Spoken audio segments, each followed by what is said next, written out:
On a une série de questions à vous poser. Donc, est-ce qu'il a une chance de savoir d'ici 2025 que la vie existe en dehors de la Terre? Alors, c'est une question qui est difficile parce que ça dépend pas uniquement, bien sûr, de nos moyens technologiques, ça dépend aussi de quelle est la distribution de la vie dans l'univers. On est bien d'accord. Donc ça, on n'en sait rien.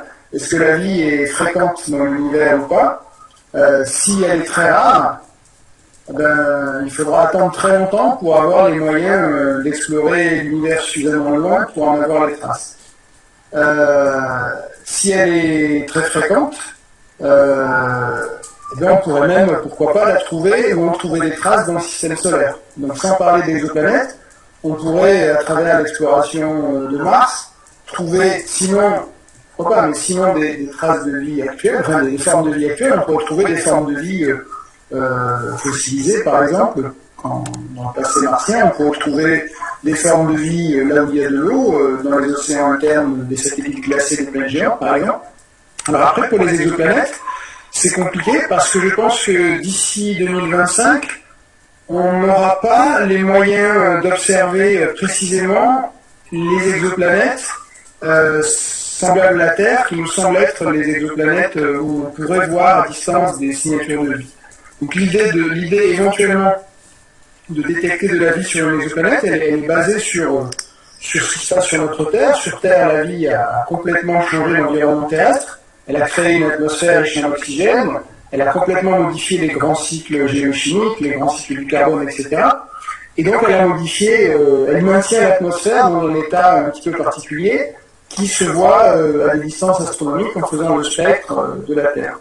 Donc, en faisant le spectre d'une exoplanète, en décomposant la lumière qui nous vient de l'exoplanète, on peut étudier sa composition atmosphérique et peut-être ainsi trouver un phénomène un petit peu curieux. Alors probablement, entre le moment où on analyserait une atmosphère d'exoplanète et le moment où on serait capable si on en est capable, de dire il doit y avoir de la vie qui est en train de modifier cette atmosphère, il se passera sûrement beaucoup de temps, ça nécessitera sûrement beaucoup d'observations, et en tous les cas, en 2025, je ne pense pas qu'on aura l'instrumentation, ou alors de façon très sur quelques objets uniquement, on n'aura sinon pas l'instrumentation pour avoir une information détaillée sur la composition de l'atmosphère de planètes de type terrestre. Donc les deux observatoires principaux qu'on aura, ce sont le télescope spatial James Webb, qui sera lancé dans 2-3 ans, mais qui pourra permettre d'étudier éventuellement des planètes de type terrestre, mais ce sera très très difficile. Et puis il y aura le télescope au sol qu'on appelle ELT, Extremely Large Telescope, qui pourra aussi éventuellement faire des choses. Mais je pense que ce sera très très marginal. On fera des choses superbes sur des atmosphères de planètes plus chaudes et plus grosses, mais pour des planètes de type terrestre, d'abord on n'en connaît pas dans le voisinage solaire, c'est-à-dire que le télescope spatial Kepler, par exemple, on a trouvé beaucoup, mais elles sont lointaines, elles sont très lointaines. Donc on aura du mal pendant très longtemps à en savoir plus que, grosso modo, leur rayon et éventuellement à peu près leur température. Donc ce qui serait intéressant, ce serait de trouver dans les étoiles proches du Soleil des planètes telluriques, en particulier ce qui aiderait des planètes telluriques qui transitent, c'est-à-dire qui passent devant leur étoile. La probabilité est très faible qu'on trouve ça pas trop loin du Soleil.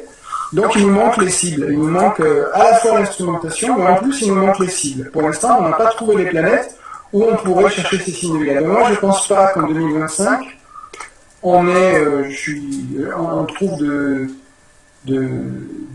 des informations qui permettent de dire qu'il y a de la vie sur une planète extrasolaire. Après, d'ici 2025, on trouvera peut-être des choses intéressantes dans le système solaire.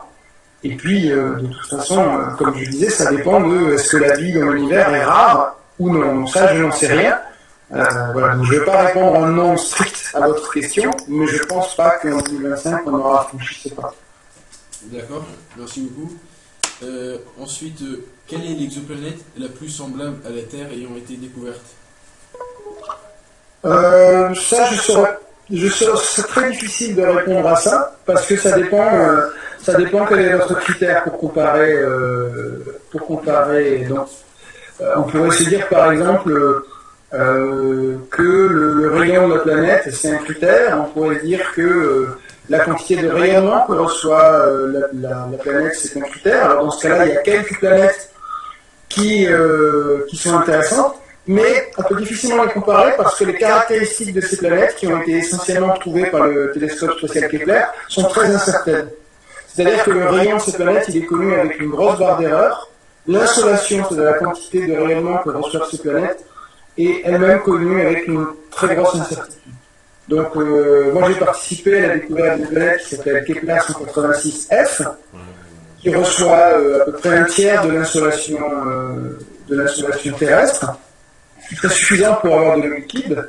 Elle a à peu près les rayons terrestres. Après, elle est autour d'une étoile qui est très différente du Soleil. Donc en fait, quand on se pose la question quelle est la planète la plus similaire à la Terre, on peut aussi vouloir se poser la question quel est le couple étoile-planète le plus similaire au couple Soleil-planète. Et là, on n'a pas grand-chose, parce que pour l'instant, on est capable de trouver des petites planètes. Quand je dis petites planètes, je veux dire une planète de la taille de la Terre. Pour moi, la Terre, c'est une petite planète.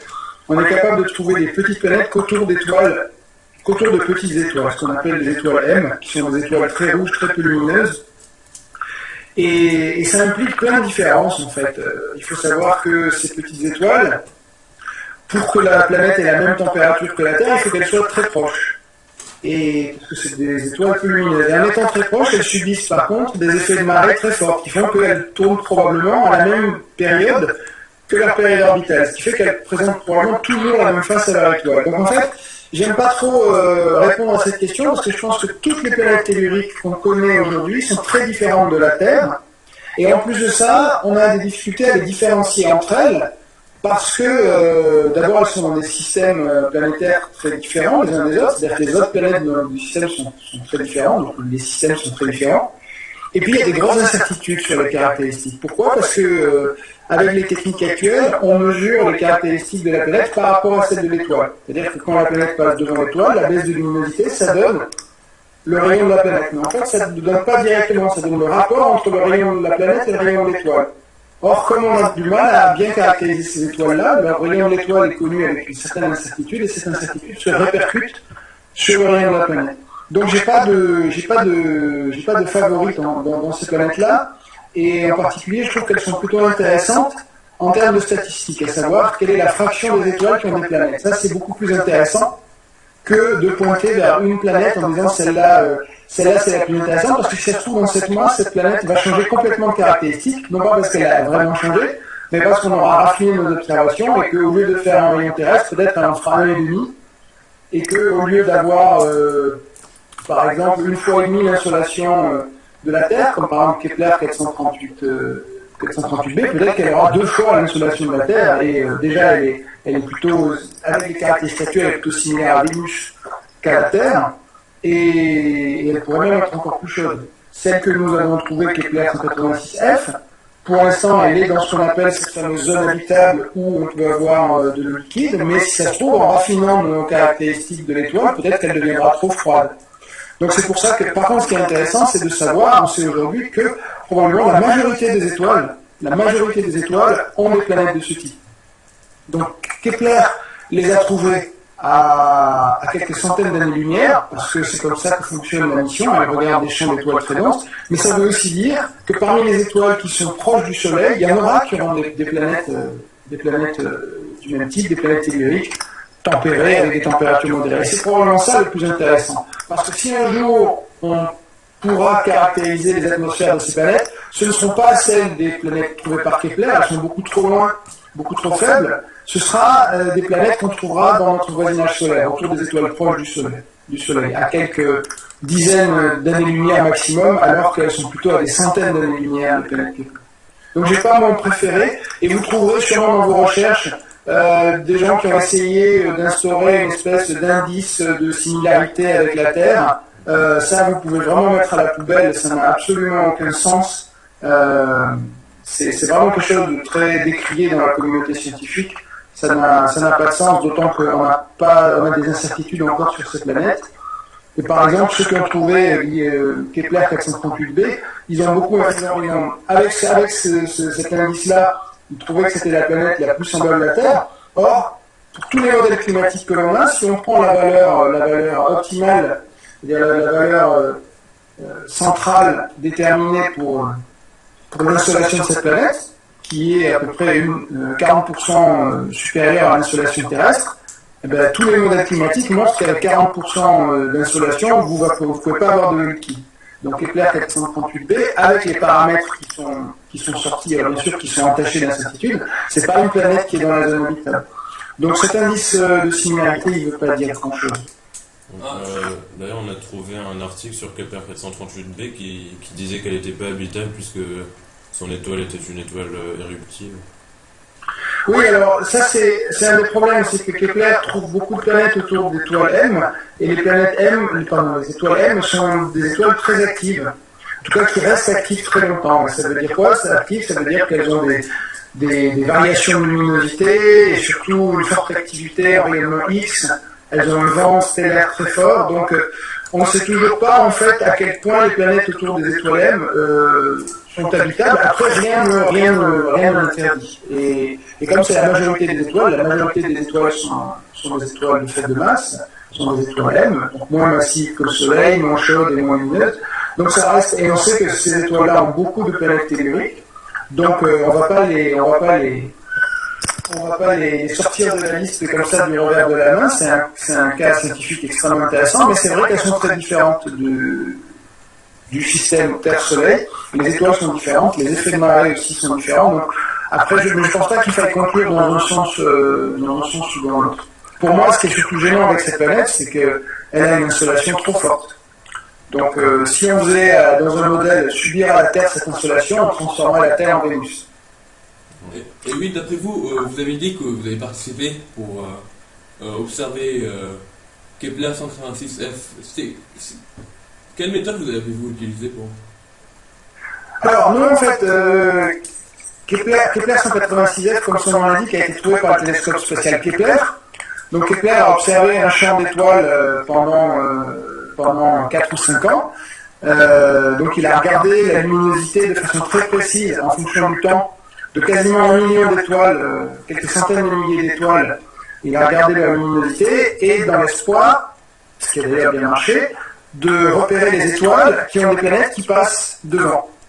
C'est-à-dire la plupart des systèmes planétaires, leur système planétaire va être orienté n'importe comment et on ne verra jamais passer les planètes devant l'étoile, mais si on en regarde beaucoup, eh bien, il y a une certaine probabilité que certains systèmes sont bien orientés et on se trouve nous-mêmes observateurs dans le plan orbital et à chaque période orbitale, la planète va passer devant, ce qu'on appelle la méthode extrusive.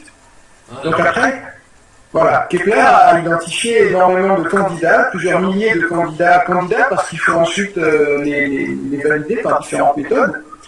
Et les données étaient publiques, donc après moi j'ai fait partie d'un groupe qui s'intéressait aux planètes justement, on va dire, ressemblant à la Terre, et a travaillé sur ce cas de Kepler 186, où d'abord on a commencé à trouver une planète, puis 2, puis 3, puis 4, qui étaient toutes de la taille terrestre, et puis finalement la 5e, qui s'avérait être éventuellement dans la zone habitable.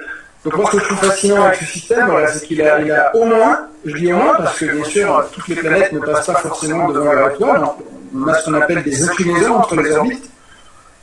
Et ce qui est intéressant, c'est un système multiple, et dans un système multiple, en fait, on a moins je vais aller un petit peu dans les détails, mais on risque moins d'avoir affaire à un artefact. Qu'est-ce que j'appelle un artefact? Il y a pas mal de configurations astronomiques, d'étoiles entre elles, etc., qui peuvent donner l'impression qu'il y a une planète qui transite périodiquement, alors qu'en fait, il n'y a pas de planète. Ça peut être une étoile du fond qui est en fait un système binaire, il peut y avoir plein de choses. Alors que dans un système où il n'y a qu'une planète qui est trouvée, il est très difficile, surtout pour les petites planètes, il est très difficile de confirmer de façon absolument certaine que c'est une planète. Ce qui était intéressant dans Kepler 186, c'est que comme c'est un système multiplanétaire, il y a beaucoup moins de configurations astrophysiques qui peuvent générer ce genre de choses. Là, la probabilité est infinitésimale, elle est quasiment nulle, que ce soit autre chose que des planètes. Ça, c'est intéressant. Et ensuite, La raison, donc je fais aussi partie de ce groupe, parce que moi je suis un spécialiste en fait du climat et des atmosphères de planètes. Et donc la question qu'on me pose quand on trouve une planète, c'est est-ce que justement cette planète, par rapport à son étoile, par rapport à sa distance, est-ce qu'elle peut avoir une atmosphère qui maintienne de l'eau liquide à sa surface? Et donc dans le cas de cette planète, on a fait des modélisations, on a fait des simulations, on a montré que oui, elle recevait beaucoup moins d'insolation que la Terre, mais l'étoile étant une étoile rouge, pour différentes raisons, l'interaction avec l'atmosphère est différente, parce que le rayonnement est plutôt infrarouge, donc il est absorbé par la vapeur d'eau, par le dioxyde de carbone. Donc on a montré que c'était possible, simplement qu'il fallait une atmosphère très très dense en dioxyde de carbone pour maintenir de l'eau liquide. Voilà, c'est comme ça moi que j'ai fait partie de ce travail. Ah d'accord. Mais donc vous nous conseillerez pour le TPE de présenter les exoplanètes en général ou de choisir des exemples précis? Ça, c'est comme vous voulez. C'est comme vous voulez. Je pense que si vous choisissez des exemples précis, il faut bien vous rendre compte que, bien sûr, les aspects habitables, recherche de vie, c'est bien sûr les plus passionnants. Il faut se rendre compte qu'aujourd'hui, ce qu'on sait de ces planètes, c'est quasiment rien. On a une courbe de lumière où on a vu la planète passer devant et on estime à peu près le rayon et à peu près la température, en tout cas un ensoleillement de cette planète-là. Et on en sait guère plus, et en plus ces valeurs-là sont incertaines. Après, rien ne vous empêche de vous intéresser à un système particulier, de présenter ce qu'il a éventuellement d'assez similaire avec la Terre, ce qu'il a aussi de très différent. Les exoplanètes en général, vous pouvez aussi vous focaliser sur une population d'exoplanètes, notamment sur la statistique des exoplanètes. On sait maintenant à peu près quelle fraction des étoiles ont tel type d'exoplanète, ça peut être intéressant. Mais si ça vous intéresse, vous pouvez tout à fait vous prendre un ou quelques systèmes et creuser et en dire le plus de choses possible, c'est tout à fait faisable. Nous, on voulait prendre quelques exoplanètes et les comparer à la Terre. Est-ce qu'on peut faire ça Alors la Terre, en tout cas le système solaire, alors, ce que vous allez vite voir, c'est que les planètes qu'on peut détecter, les systèmes qu'on peut détecter à l'heure actuelle sont des espèces de versions compactes du système solaire. Les périodes orbitales sont généralement plus courtes. Les étoiles aussi sont des étoiles plus petites. Tout ça, c'est parce qu'en fait, nos méthodes sont plus sensibles à ça, ce qu'on appelle un biais observationnel. Une chose que je dis souvent, c'est que si tous les systèmes exoplanétaires étaient comme le système solaire, aujourd'hui on n'en aurait trouvé aucun. Parce qu'on n'est pas capable de voir aujourd'hui les planètes dans un système qui serait un analogue au système solaire. Sauf dans un cas qui serait le cas où, par exemple, Vénus ou la Terre transitent. Et encore, ce serait très difficile. Donc tous les systèmes qu'on est capable de voir sont par définition différents, sinon on n'arriverait pas à les voir. Ça ne veut pas dire que les systèmes solaires sont disons, les systèmes qui seraient des analogues du système solaire n'existent pas, ça veut juste dire qu'on a des difficultés à les détecter aujourd'hui. Et que par contre, on arrive à détecter des planètes petites autour de petites étoiles sur des périodes orbitales très courtes. Donc pour l'instant, tout ce qu'on trouve est assez différent. Après, ça ne veut pas dire que c'est pas parce que l'étoile est plus petite et que la planète est plus proche et donc tourne avec une période très courte autour d'elle, ça ne veut pas dire que sa température ou que son habitabilité que sa température est différente de celle de la Terre ou que son habitabilité est remise en question. Mais on est dans des environnements à explorer qui nous sont pour l'instant assez inconnus, assez mystérieux. Et ce qu'on se rend compte, c'est que c'est pour ça que c'est très difficile de comparer à la Terre. La Terre, on la connaît dans un détail extraordinaire, et on connaît surtout sa composition chimique. On sait que la Terre est composée en masse de 0,1% d'eau, on connaît l'atmosphère de la Terre, on connaît la composition de la Terre. Ces exoplanètes, on ne sait que leur rayon et leur ensoleillement. Parfois, on connaît aussi leur masse, et parfois, quand on a beaucoup de chance, on connaît leur masse et leur rayon, et donc on a leur densité. Dans certains cas, on est arrivé à étudier l'atmosphère de certaines exoplanètes, mais on est capable de le faire que pour des exoplanètes qui sont beaucoup plus chaudes que la Terre, et généralement qui sont beaucoup plus grosses, qui sont des géantes gazeuses. Là, on est capable d'étudier l'atmosphère. Donc, la comparaison avec la Terre en tant que planète, elle est très difficile, parce qu'on ne fait pas encore des sciences planétaires sur ces exoplanètes. On ne sait pas encore quelle est leur composition chimique. Donc, on peut faire des comparaisons en termes d'architecture de systèmes planétaires. On peut comparer les orbites, on peut comparer pour les systèmes multiplanétaires, comment est-ce qu'ils se posent par rapport au système solaire. On peut comparer les étoiles, qu'est-ce que les étoiles ont de différent. On peut comparer les excentricités. Dans le système solaire, les orbites sont plutôt assez circulaires, il y a des systèmes exoplanétaires qui ont des orbites excentriques. Donc on peut comparer ces choses-là, on peut difficilement comparer la planète à la Terre, parce qu'on n'a pas d'éléments de comparaison. On pourra juste le dire, elle a un rayon similaire, une masse similaire, on pourra rien dire de plus. Ah, d'accord. Et d'après vous, serons-nous capables un jour d'avoir une imagerie à haut contraste où on pourra voir les planètes directement?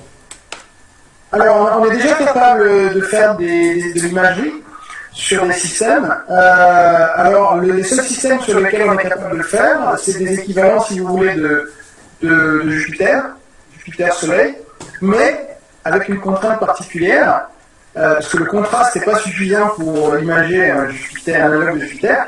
Il faut que ce Jupiter soit jeune, qu'il vienne juste de se former, auquel cas il est très chaud et il a une luminosité propre. Donc il est beaucoup plus lumineux que Jupiter. Jupiter se contente de réfléchir à la lumière du Soleil et puis il a une température très faible, c'est très froid Jupiter, c'est très loin du Soleil. Donc le problème de l'imagerie, c'est que c'est plus facile de voir une planète qui est loin de son étoile, mais ça ne suffit pas qu'elle soit loin, il faut aussi qu'elle soit lumineuse. Alors bien sûr, plus elle est loin, moins elle est lumineuse. Elle réfléchit moins de lumière, elle est moins chauffée, donc elle est moins infrarouge. Par contre, quand les systèmes viennent se former, mettons il y a 1 million d'années, typiquement, c'est un âge typique des systèmes jeunes qu'on peut observer, le Jupiter est encore suffisamment chaud, on peut l'observer. Et il y a quelques dizaines de systèmes comme ça, de planètes géantes, avec des planètes géantes jeunes, qui ont pu être imagées, pour lesquelles on a vraiment des photos où on utilise la coronographie pour masquer l'étoile et faire ressortir la planète. Et notamment un instrument européen qui a été mis en service très récemment, qui s'appelle SPHERE. Il est sur les miroirs du VLT au Chili, et qui lui devrait faire beaucoup de progrès dans les années à venir.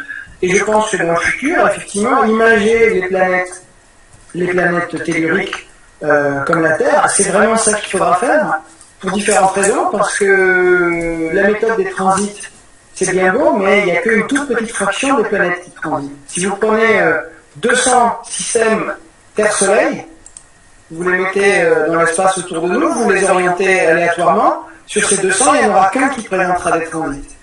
Donc on voit que la partie émergée de l'iceberg quand on regarde les transits. Donc statistiquement, les planètes qui transitent, elles sont loin. Et nous, on voudrait voir des choses qui sont beaucoup plus près pour pouvoir bien les étudier.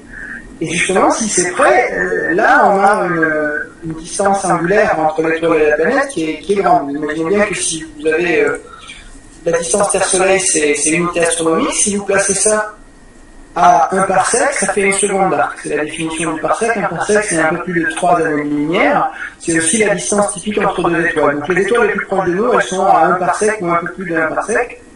Et bien là, on pourrait séparer une étoile de sa planète avec une seconde d'arc, ce qui est tout à fait faisable en astronomie. Mais si on va 10 fois plus loin, eh bien, il faut un dixième de seconde d'arc. Si on va 100 fois plus loin, il faut un centième. Et ça devient très difficile. Et donc maintenant qu'on sait, grâce à Kepler, qu'il y a beaucoup de planètes, que la majorité des étoiles ont des planètes, et qu'il y a beaucoup de planètes telluriques, je pense que ça va motiver les agences spatiales pour faire des instruments, pour faire de l'imagerie autour des étoiles proches, et pour un petit peu, qu'on repère un petit peu quels sont nos proches voisins. Donc pour moi, Kepler a révélé beaucoup d'exoplanètes, c'est surtout intéressant pour savoir la statistique des exoplanètes. Maintenant, en termes d'exploration et de caractérisation, il va falloir chercher beaucoup plus près de chez nous. Mais je pense, oui, qu'à terme, on fera de l'imagerie aussi pour des planètes telluriques et des planètes de type terrestre. J'ai juste une question un peu difficile, je ne sais pas si vous pouvez y répondre, mais si on trouve que la vie existe sur une exoplanète, pourrait-on y accéder un jour? Pourrait-on y accéder? Oui. C'est-à-dire y accéder? Y aller. Aller sur l'exoplanète? Aller sur l'exoplanète, voilà. Pourquoi pas? Après, simplement, on se projette probablement très loin à la fois dans le temps et dans les technologies qu'il nous faudrait maîtriser, mais je vois pas d'impossibilité physique en tout cas. C'est très compliqué. Ça pose des problèmes humains considérables vu la durée des voyages envisagés, mais bon, il faut se pencher très très loin, pourquoi pas?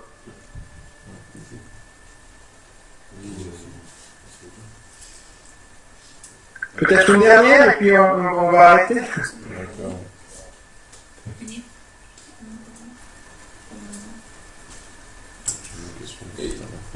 Et d'après vous, quelle est la méthode la plus efficace et on a retrouvé le plus d'exoplanètes? Bah, actuellement, la méthode qui a trouvé le plus, c'est de très loin la méthode des transits. Donc au début, la méthode qui a donné le plus de résultats, c'était la méthode des vitesses radiales. C'est celle qui a donné les premières détections. Donc on mesure par spectroscopie la vitesse relative entre l'étoile et nous, et on regarde s'il y a des modulations. Ces modulations qui sont liées au mouvement orbital que fait l'étoile autour du centre de masse. Donc la planète orbite autour de l'étoile, mais l'étoile elle-même a une orbite autour du centre de masse. Donc ça, c'était la première méthode. Après, les transits, c'est ça qui a donné le plus de détection et qui va continuer à donner le plus de détection, ça c'est sûr. D'accord. Excusez-moi, juste une dernière question. Est-ce que vous pouvez nous expliquer l'effet Doppler? L'effet Doppler, donc c'est le phénomène qui fait que la fréquence d'un objet, la fréquence d'un signal, alors ça peut être un signal lumineux, ça peut être un signal sonore, c'est le fait que la fréquence telle que l'aperçoit un observateur n'est pas la même que sa fréquence d'émission en raison de la vitesse entre l'objet qui émet et l'observateur. Donc l'exemple le plus connu, c'est la sirène de l'ambulance que l'on perçoit différemment selon que l'ambulance se rapproche de nous ou s'éloigne. Donc elle va ressembler plus aiguë quand elle se rapproche et plus grave quand elle s'éloigne. Simplement parce que, si vous voulez une façon de le dire, c'est qu'entre deux émissions, elle s'est un petit peu rapprochée de nous. Donc comme elle s'est un petit peu rapprochée de nous, ça nous arrive plus vite, ça fait une fréquence plus courte. Donc ça, c'est vrai aussi pour le signal lumineux. La fréquence de la lumière est un petit peu plus élevée. On va prendre un peu quantitatif. On parle souvent en astronomie de décalage vers le bleu ou décalage vers le rouge. Si vous avez un objet qui se rapproche de nous, on dit que sa lumière elle est décalée vers le bleu. S'il s'éloigne de nous, elle est décalée vers le rouge. Donc en fait, quand on regarde une étoile, si on disperse sa lumière, on fait un spectre de l'étoile, elle va avoir énormément de transitions spectroscopiques qui sont liées aux éléments chimiques qui la composent. Tous les éléments, le fer, le carbone, l'oxygène, etc. Donc plein des milliers, des dizaines de milliers de transitions dont on connaît très précisément la position. Et donc en fait, si l'étoile se rapproche de nous, toutes ces transitions vont nous apparaître à plus courte longueur, donc on va être décalé vers le bleu. Et si elles s'éloignent de nous, on va être décalé vers le rouge. Et en fait, on n'a même pas besoin de connaître leur position, il suffit d'observer une étoile et de noter qu'en fait, ce spectre change au cours du temps. Si on l'observe un jour, peut-être qu'une semaine après, il s'est un petit peu décalé, etc. Donc on peut vraiment mesurer les variations de vitesse de l'étoile par cet effet Doppler. D'accord. C'est très intéressant, merci beaucoup. Merci beaucoup. Merci beaucoup. Voilà. Après, si vous avez d'autres questions, vous pouvez, si elles sont spécifiques, n'hésitez pas, envoyez-moi un mail. C'est vraiment très sympa. Merci beaucoup Voilà. de nous avoir accordé votre temps. Je vous en prie. Et puis bon courage.